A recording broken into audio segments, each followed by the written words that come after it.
দক্ষিণ এশিয়ার ভূ রাজনীতিতে এই মুহূর্তে এক নজিরবিহীন পরিবর্তন লক্ষ্য করা যাচ্ছে। বর্তমান পরিস্থিতি বিশ্লেষণ করলে দেখা যায় এটি কেবল ভৌগোলিক রাজনীতির একটি সংবেদনশীল মুহূর্তই নয়, বরং আগামী প্রজন্মের নিরাপত্তা এবং শক্তির ভারসাম্য নির্ধারণের এক চূড়ান্ত সন্ধিক্ষণ।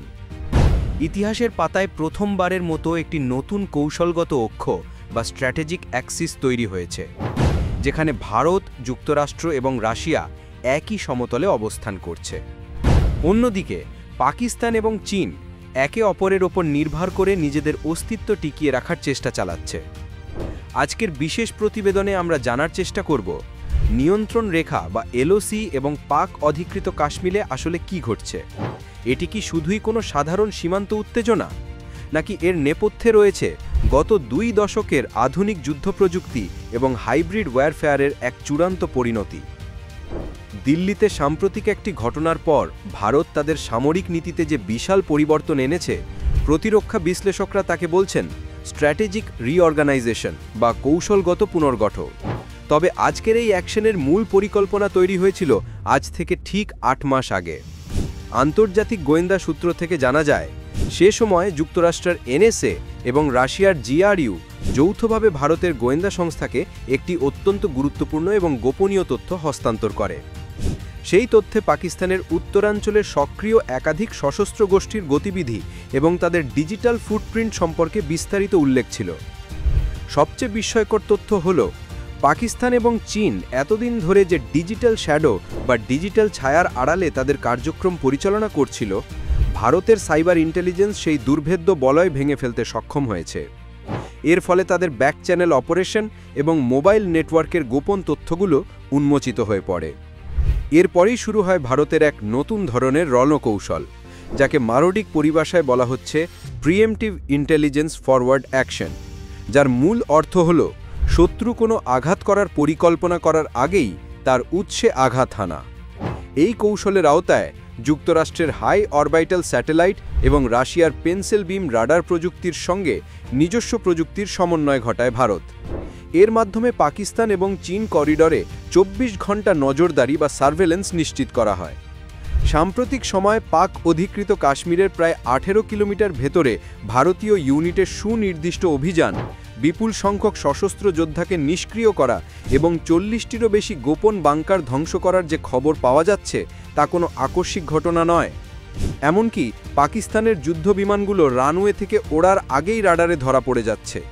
এর কারণ হিসেবে বিশ্লেষকরা বলছেন, রাশিয়ার সরবরাহ করা অত্যাধুনিক ইলেকট্রনিক ওয়্যারফেয়ার স্যুট পাকিস্তানের রাডার ব্যবস্থাকে প্রায় 40% অকেজো করে দিয়েছে।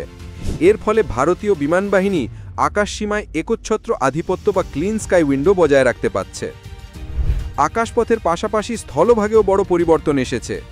গত 2 দশক ধরে পাকিস্তান যে বিশাল সুড়ঙ্গ বা টানেল নেটওয়ার্ক ব্যবহার করে সীমান্তে অনুপ্রবেশ ঘটাচ্ছিল, ভারতীয় বিশেষ বাহিনী বা স্পেশাল ফোর্সেস সেই নেটওয়ার্কও ধ্বংস করে দিয়েছে।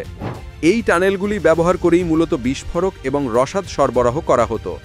তাৎপর্যপূর্ণ বিষয় হল, এই পরিস্থিতিতে চীন প্রথমেই পাকিস্তানকে পরোক্ষ সমর্থন দেওয়ার চেষ্টা করলেও সীমান্তে ভারতের S-400 রাফাল যুদ্ধবিমান এবং ব্রহ্মস মিসাইল সিস্টেমের নজিরবিহীন প্রস্তুতি দেখে তারাও কৌশলগত দূরত্ব বজায় রাখছে।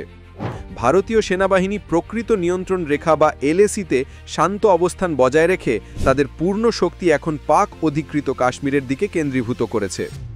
সামরিক বিশ্লেষকদের মতে, যুদ্ধের ময়দানের বাইরেও এখন একটি মনস্তাত্ত্বিক যুদ্ধ চলছে, যাকে বলা হচ্ছে সাইলেন্ট কোল্যাপস বা নীরব পতন। রাওয়ালপিন্ডির সেনা সদর দপ্তরে এখন চরম অস্বস্তি লক্ষ্য করা যাচ্ছে। পাকিস্তান সেনাবাহিনী কার্যত 2 ভাগে বিভক্ত হয়ে পড়েছে বলে ধারণা করা হচ্ছে। একদল মনে করছে ভারতের সঙ্গে এই মুহূর্তে সরাসরি সংঘাতে যাওয়া মানে হবে চরম বিপর্যয়, কারণ আকাশসীমায় তাদের অবস্থান বেশ দুর্বল। অন্য দল মনে করছে এখন পিছু হাঁটা মানে জাতীয়ভাবে সম্মানহানি, কিন্তু ভারত তাদের অবস্থানে অনড়। তারা স্পষ্ট বার্তা দিয়েছে যে নিয়ন্ত্রণ রেখায় পুরনো নিয়ম আর কার্যকর হবে না, এখন খেলার নিয়ম নতুন করে লেখা হচ্ছে। আমাদের এই গভীর বিশ্লেষণধর্মী সংবাদগুলি যদি আপনার ভালো লেগে থাকে এবং আপনি যদি আন্তর্জাতিক রাজনীতির এমন আরও নিখুঁত খবর পেতে চান, তাহলে আমাদের চ্যানেলটি সাবস্ক্রাইব করে আমাদের সঙ্গেই থাকুন। আপনার একটি সাবস্ক্রিপশন আমাদের অনুসন্ধানী সাংবাদিকতাকে আরও এগিয়ে নিতে সাহায্য করবে। কাশ্মীর সীমান্তে ভারতীয় সেনাবাহিনী এবার প্রয়োগ করেছে এক অভূব তিনমুখী রণকৌশল বা 3 লেয়ার মুভমেন্ট প্যাটার্ন। প্রথম স্তরে রয়েছে ড্রোন সোয়ার্ম বা ড্রোনের ঝাঁক, দ্বিতীয় স্তরে রয়েছে স্পেশাল ফোর্সেস বা বিশেষ কমান্ডো বাহিনী, আর তৃতীয় স্তরে রয়েছে লং রেঞ্জ আর্টিলারি সাপোর্ট। এই ত্রিমুখী আক্রমণের ফলে প্রতিপক্ষ বুঝতেই পারছে না যে আঘাত ঠিক কোন দিক থেকে আসছে। পাকিস্তানের সাপ্লাই লাইন বা রসদ সরবরাহ ব্যবস্থা কার্যত ভেঙে পড়ার উপক্রম হয়ে পড়েছে। আর যে কোনো যুদ্ধের ক্ষেত্রে রসদ ফুরিয়ে যাওয়া মানেই পরাজয়ের ঘণ্টা বেজে যাওয়া। সবশেষে বলা যায়, দক্ষিণ এশিয়ার এই পরিস্থিতি কেবল কোনো সামরিক অভিযান নয়, এটি একটি স্পষ্ট বার্তা। এই ঘটনা প্রমাণ করছে যে রাষ্ট্র এখন জাতীয় নিরাপত্তার প্রশ্নে কেবল প্রতিক্রিয়াই জানায় না, বরং চূড়ান্ত সিদ্ধান্ত নিতেও তারা প্রস্তুত। ভূ রাজনীতির এই নতুন সমীকরণে কার পাল্লা ভারী হবে তা সময় বলে দেবে। আন্তর্জাতিক সংবাদের এই বিশেষ বুলেটিন আজ এই পর্যন্তই। এতক্ষণ আমাদের সাথে থাকার জন্য ধন্যবাদ।